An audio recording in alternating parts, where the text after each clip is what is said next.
To me, it's just being there in whatever way you can for the club. It's something a little more active and involved than just passively sitting and watching the game. You know, they've got these big block of singing, waving jackasses that really want them to do well, and they're theirs. You know, we belong to them for that 90 minutes. For that couple hours a week, you just feel like you're part of a group that's something you really enjoy. As far as the Dark Clouds go, I've been around since it started, really. I started going to Thunder games back in probably 1999. And then pretty much everyone was just sitting quietly. So there were a few people behind the goal, and that's kind of where it started. I noticed these guys standing behind the bench of the opposing team, yelling at those guys and having a good time, so I started hanging out with them more. There was nothing like what we currently have. It was much, much smaller. I don't even know what the crowd was. You know, it was on average maybe 5 to 10 people kind of standing and just yelling.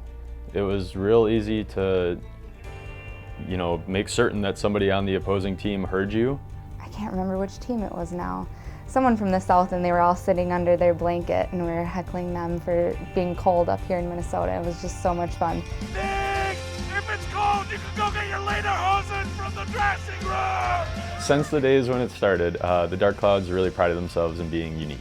We do research before games as to players that have some dirt, like Lance Parker, part-time underwear model. You can stand behind him for 90 minutes and say, you suck. You know, it's just the usual kind of crap that you'll get in a lot of places.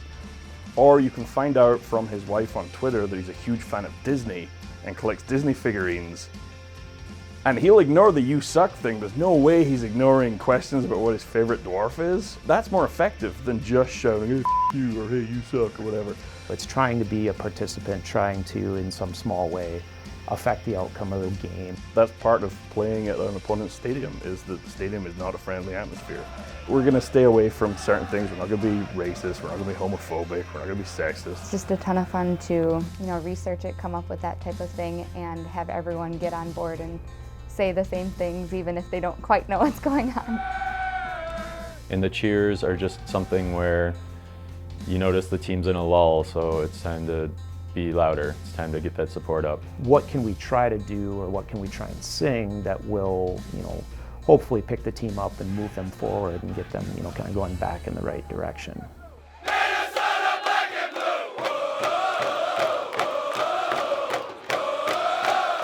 blue! Any player would feel that too, to have a chant sung about you at any game would, you want to try your hardest. You want to do that for the players on the field of the team you're supporting too. We do know these guys, and we care about these guys. We may not always think they're playing well, might let them know that, but they're our guys, and we want them to do well. Just knowing the guys, knowing a little bit about them personally, knowing that they know us, what we're up to.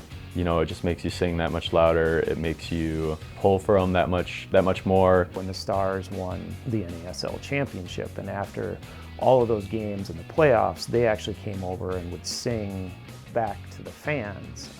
It really was a bond between the fans and the team. You feel like you kind of know them, and you're invested in their well-being, and you want them to win the game.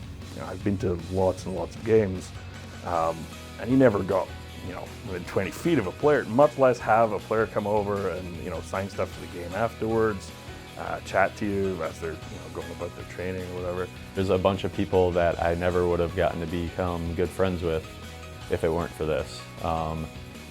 We get together on people's birthdays. We go to concerts together. There are parties for away games. People will get together every Saturday when the team's playing on the road.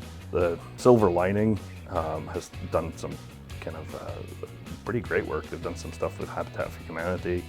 Earlier this year, we painted at the Santa Foundation. That was a lot of fun. We have a bocce team at the Nomad. We've tried to do indoor nights. Even if it's just doing TIFO, that's a good way to meet people and have normal conversations rather than kind of yelling over beers or what's going on.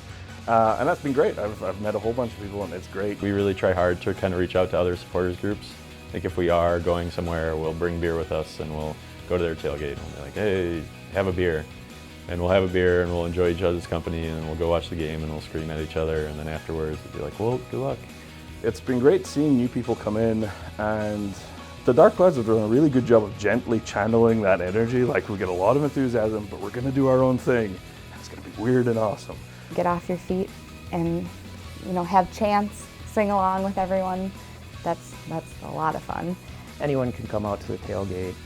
Anyone can buy a ticket to stand in the Dark Clouds section. You don't actually have to be a member to do that, which is, you know, just intended to encourage as many people as possible to continue to come out and join in with what we're doing.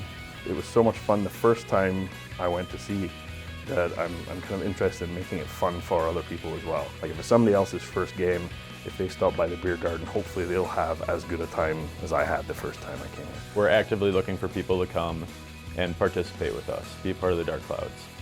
See all sorts of different people in the group, and that's kind of keeps me there because, you know, you always fit in. Everyone likes to just eat and drink and watch some soccer. It's just a bunch of weirdos enjoying themselves, enjoying soccer, and meeting people like themselves. I think we're a pretty welcoming bunch. I don't remember us turning anybody away.